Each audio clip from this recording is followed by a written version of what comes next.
Assalamualaikum warahmatullahi wabarakatuh. Halo anak soleh dan soleha, jumpa kembali bersama Ibu Neni Nurlaila. Apa kabar kalian semua hari ini? Semoga dalam keadaan sehat ya. Anak-anak, sebelum kita mulai, mari kita berdoa bersama. Bismillahirrahmanirrahim. Rabbi zidni ilma warzuqni fahma. Anak-anak hebat, ayo kita sekarang mau belajar apa ya? Ya, betul. Kali ini kita akan belajar tema 1, pembelajaran 4 dan 5, muatan PPKN dan IPS. Mari kita simak berikut ini. Halo anak-anak hebat, kita masih belajar tema 1, selamatkan makhluk hidup. Subtema 1, tumbuhan sahabatku. Kita masuk ke pembelajaran 4. Pengamalan Pancasila tidak hanya sebatas kepada sesama manusia, menjaga, membudidayakan, dan melestarikan budaya juga berarti turut mengamalkan nilai-nilai Pancasila. Sebagai contoh, sila pertama, kita dapat mensyukuri keberadaan tumbuhan dan memanfaatkannya dengan bijaksana. Selain itu, kita juga bisa bekerja sama menanami kembali lahan yang gundul. Sikap mau bekerja sama merupakan sikap yang sesuai dengan pengamalan sila ketiga Pancasila, yang mana yang akan kita bahas sekarang ini. Apa itu lambang sila ketiga Pancasila? Lambang sila ketiga Pancasila adalah pohon beringin. Bunyi sila ketiga adalah Persatuan Indonesia. Makna pohon beringin. Pohon beringin merupakan pohon yang besar dan memiliki sulur dan akar yang menjalar kemana-mana. Pohon beringin merupakan simbol untuk negara Indonesia. Sulur dan akarnya menjadi simbol keragaman bangsa. Meskipun berbeda-beda, tetapi tetap satu jua. Nilai-nilai yang terkandung pada sila ketiga Pancasila menunjukkan adanya upaya persatuan rakyat Indonesia dengan memupuk rasa nasionalisme sebagai warga negara kesatuan Republik Indonesia. Nilai persatuan merupakan persyaratan, penyatuan, tekad, dan semangat untuk memperjuangkan kemajuan bangsa dalam keberagaman. Nah, contoh sikap dalam kehidupan sehari-hari yang sesuai dengan nilai-nilai sila ketiga Pancasila. Yang pertama, memiliki rasa cinta tanah air, bangsa, serta negara. Bangga menggunakan barang buatan dalam negeri. Mengembangkan semangat persatuan dalam keragaman. Berteman tanpa melihat suku dan agama, rela berkorban demi bangsa dan negara, mengutamakan kepentingan bersama daripada kepentingan pribadi. Nah, selanjutnya adalah kita lihat kerjasama dengan suku dan umat agama lain, bangga sebagai bagian dari bangsa Indonesia. Saling menghormati warga negara yang berbeda suku, agama, dan golongan, sehingga dapat menciptakan persatuan. Nah, selanjutnya kita akan masuk ke pembelajaran 5 dengan muatan IPS. Pada pembelajaran sebelumnya, kalian sudah mengenal kondisi geografis negara-negara di Asia Tenggara. Beberapa negara memiliki kondisi geografis yang sama. Contohnya, kondisi geografis antara negara Indonesia dan negara Thailand. Indonesia dan Thailand memiliki banyak sungai beraliran tenang. Aliran sungai ini dimanfaatkan untuk sarana transportasi dan perdagangan. Nah, coba kita lihat. Kondisi geografis suatu negara dapat memengaruhi sumber daya alam yang dihasilkan negara tersebut.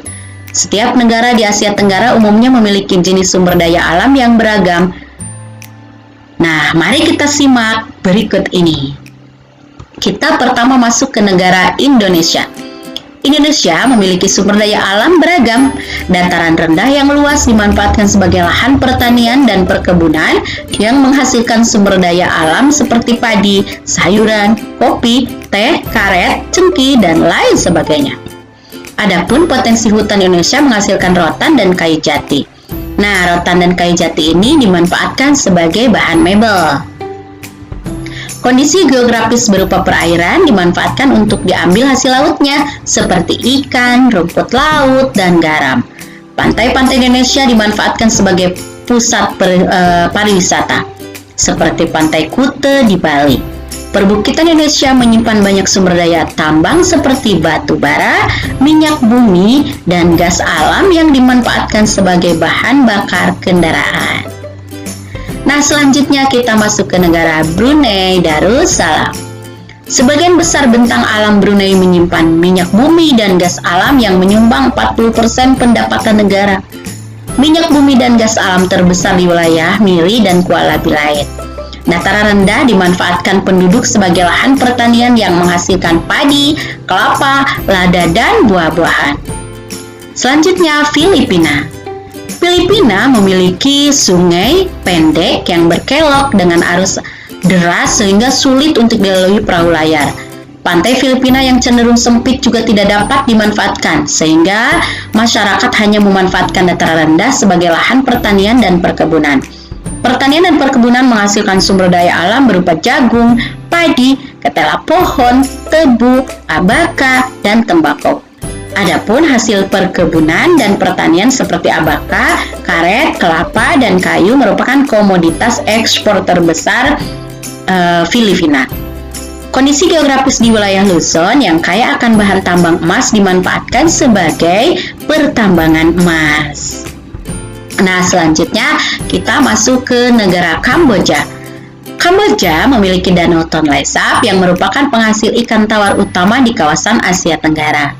Daerah sekitar Sungai Mekong dan Danau Tonle Sap sangat subur sehingga dimanfaatkan penduduk untuk pertanian padi, umbi-umbian, jagung, dan buncis. Adapun hasil perkebunannya seperti tembakau dan karet. Selanjutnya kita ke negara Laos. Dataran rendah Penten dimanfaatkan sebagai pertanian padi, jagung, dan tembakau.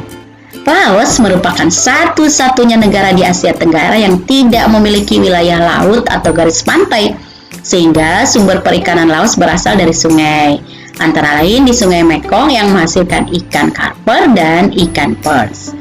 Nah, selanjutnya kita akan masuk ke negara Malaysia. Sebagian kondisi geografis Malaysia adalah hutan yang luas. Hasil hutan seperti kayu menjadi komoditas ekspor. Sepanjang pantai barat dari Perak hingga Negeri Sembilan yang dimanfaatkan sebagai lahan pertambangan, seperti kilang minyak di Kuala Terengganu dan tambang timah di Perak. Malaysia juga memiliki perkebunan luas yang menghasilkan karet. Hal ini membuat Malaysia menjadi penghasil karet terbesar di dunia. Selanjutnya kita masuk ke Myanmar. Beberapa wilayah di Myanmar menghasilkan sumber daya alam yang beragam. Contohnya tembakau banyak terdapat di lembah Sungai Sitang. Teh banyak terdapat di Platosan, dan sayuran banyak terdapat di pantai Arakan Yoma. Wilayah Tenasserim dimanfaatkan untuk wilayah pertambangan yang menghasilkan timah. Selanjutnya kita masuk ke negara Singapura. Singapura tidak memiliki banyak sumber daya alam. Usaha pertanian dilakukan secara hidroponik, akan tetapi beberapa wilayah dimanfaatkan sebagai lahan peternakan unggas. Nah, kita selanjutnya ke negara Thailand. Kondisi geografis Thailand yang subur dimanfaatkan penduduk untuk bertani. Nah, kegiatan pertanian banyak dilakukan di sepanjang Sungai Chao Phraya. Hasil pertanian terbesar adalah padi. Bahkan Thailand itu dijuluki sebagai lumbung padi utama di Asia Tenggara. Ada pula hasil pertambangan seperti timah, timbal, sen, dan mangan yang banyak dijumpai di semenanjung Thailand. Sungai Mekong dan Chao Phraya, Selat Malaka, serta Teluk Siam dimanfaatkan penduduk untuk kegiatan penangkapan ikan. Nah, yang terakhir adalah negara Vietnam. Nah, ini adalah negara Vietnam.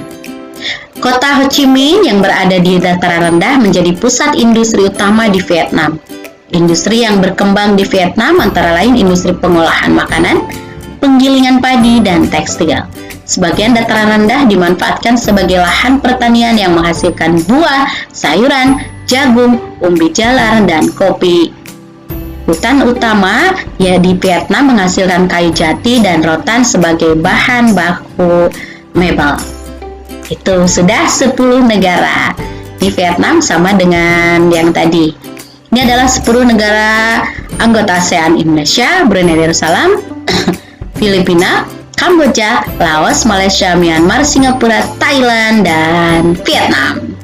Oke, kalau begitu Ibu punya tugas buat kalian. Nah, silahkan perhatikan gambar berikut ini.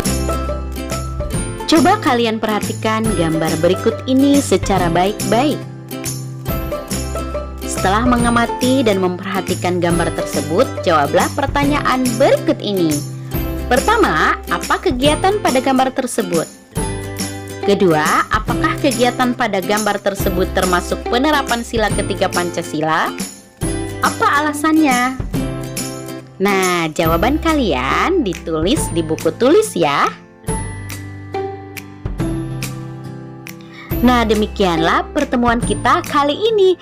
Terima kasih anak soleh dan soleha. Sampai bertemu di pertemuan berikutnya. Jangan lupa tugasnya dikerjakan ya. Wassalamualaikum warahmatullahi wabarakatuh.